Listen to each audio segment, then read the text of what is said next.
দীর্ঘ ৭৩ বছর পর দেশের বৃহত্তম স্থলবন্দর যশোরের বেনাপোলের সাথে রেলপথে যুক্ত হলো খুলনার সমুদ্র বন্দর মোংলা। মোংলা কমিউটার ট্রেন নামে যাত্রীবাহী এই ট্রেনটি ৬০০ যাত্রী নিয়ে শনিবার প্রথম মোংলা বন্দরে যাত্রা শুরু করে। এতে সময় ও খরচ কমার পাশাপাশি যাত্রাপথ নিরাপদ হওয়ায় খুশি সব শ্রেণী পেশার মানুষ।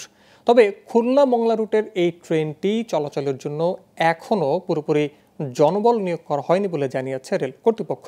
বেনাপোল থেকে রাসেল ইসলামের তথ্যচিত্রে ডেস্ক রিপোর্ট। খুলনা থেকে মোংলা পর্যন্ত নতুন রেলপথের উদ্বোধন হয় প্রায় ৭ মাস আগে। তবে শনিবার থেকে শুরু হয়েছে এই রুটের ট্রেন চলাচল। বেনাপোল থেকে এই ট্রেন খুলনা হয়ে পৌঁছাবে মোংলা সমুদ্র বন্দরে। মঙ্গলবার ছাড়া সপ্তাহের সব দিন এই রুটে ট্রেন চলবে। দীর্ঘদিন পর এই রুটে ট্রেন চলাচল শুরু হওয়ায় খুশি সব শ্রেণী পেশার মানুষ। কারণ এতে তাদের সময় ও খরচ কমার পাশাপাশি যাত্রার পথ আরও নিরাপদ হলো। ফার্স্ট বেনাপোল থেকে মোংলা পর্যন্ত ট্রেন যাবে শুনে আমি ভীষণ খুশি। তারপর আমি এখান থেকে টিকিট কাটলাম, টিকিট কেটে আমি আজকে বাড়ির কাছাকাছি যেয়ে নামবো।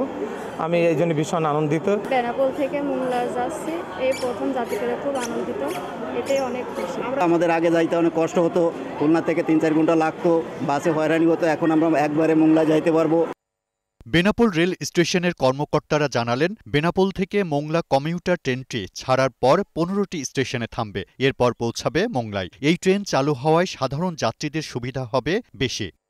আমরা অত্যন্ত আনন্দের সাথে জানাচ্ছি, আজ থেকে আনুষ্ঠানিকভাবে মোংলা কমিউটার নামে একটি ট্রেন মোংলা বেনাপোল, বেনাপোল মোংলার মাঝে চলাচল চালু হয়েছে।